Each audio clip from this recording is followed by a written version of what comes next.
yung komento. Mayaman kasi yun idol, ang tinutukoy ni sir dito si Sir Paul. Mayaman kasi yun idol, hindi tayo pantay sa kanila kasi mahirap lang tayo. Kaya continuous mo lang idol at makakamit mo ang tagumpay dito. Nandito lang kami, God bless. So ayun, kakatapos ko lang manood sa latest vlog ni Chris na kung saan nag-uuling na siya ulit.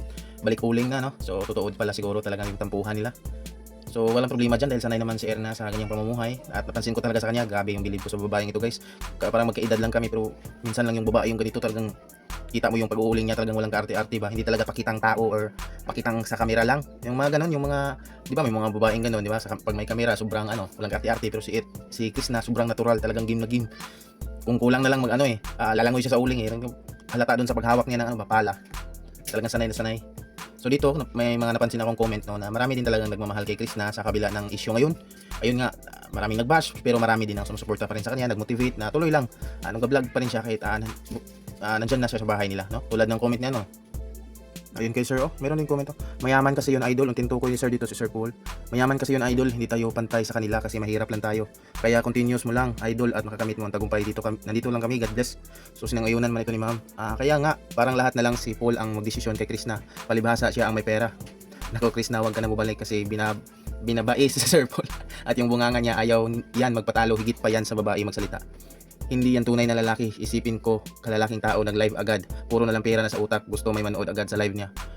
Itong isa lang sinangayunan ko dito no. Itong kumbaga, para sa akin talagang medyo hindi talaga tunay na lalaki kasi nag-live kasi agad maliit lang yung problema. So, no hit kay Sir Paul no. Na desisyon naman yan talaga yun. Pero kung sa ako yung sa lugar niya, hindi talaga ako magla-live agad kasi maliit lang naman yung problema. At siguro aware naman siya na kung mag-live siya is mababash talaga si Chris na no. So, hindi niya naisip yun.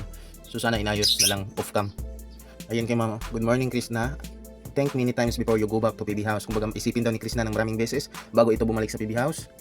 At timbangin mo mga pangyayari, although utang na loob mo sa PB ang pagsikat mo, pero pwede mo suklian sa ibang paraan ang utang na loob. Ingatan ang iyong sarili. So ayan.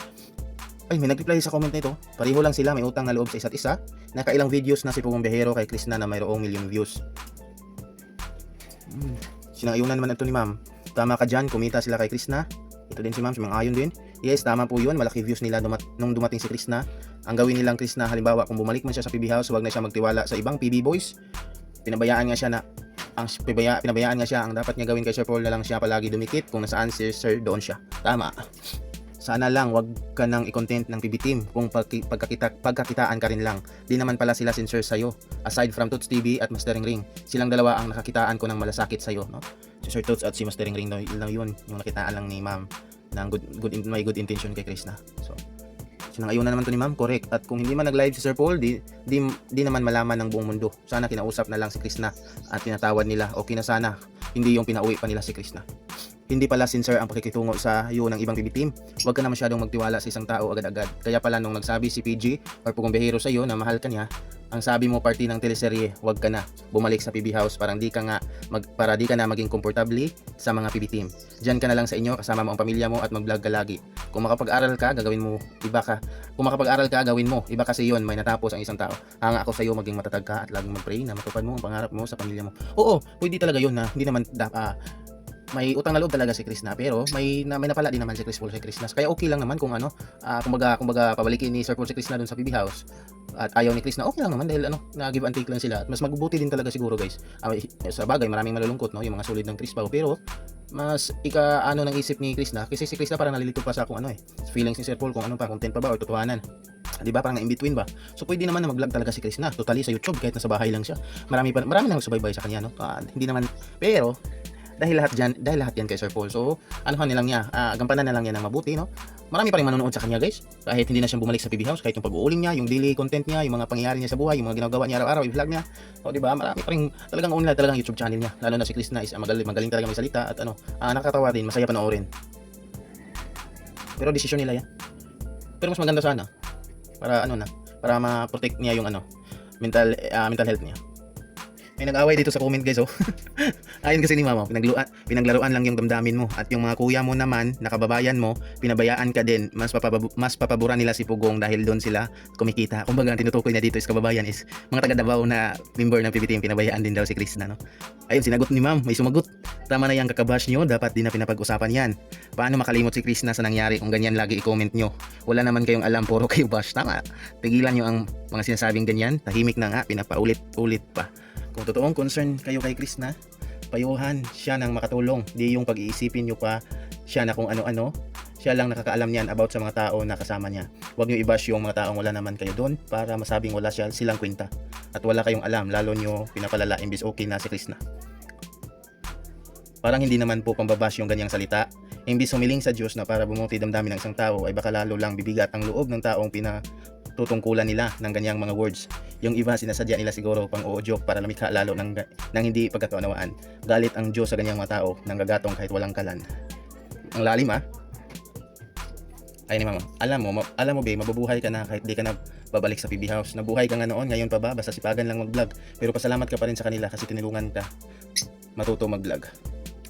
Ay Chris na, yan dapat mag-vlog ka lang palagi kahit wala ka na sa PB team. Basta support lang kami sa iyo, God bless. Chris na, hintayin mo kung pupunin ka ni Sir Paul. Doon matest if love ka talaga niya. Huwag kang sasama if ipakuha ka lang niya. Hindi ka naman bagay lang, tao ka rin. Ayan, huwag na sasama guys pag ibang tao yung kukuha kay Chris na. Dapat si Sir Paul. Yes, tama. Kung wala pa nga kayo noon, sinusundo ka niya. So dapat kung kayo nga talaga, siya rin susundo sa iyo kahit sino man may pagkakamali sa inyo. Oo, yun talaga sana dapat gawin ni Chris na.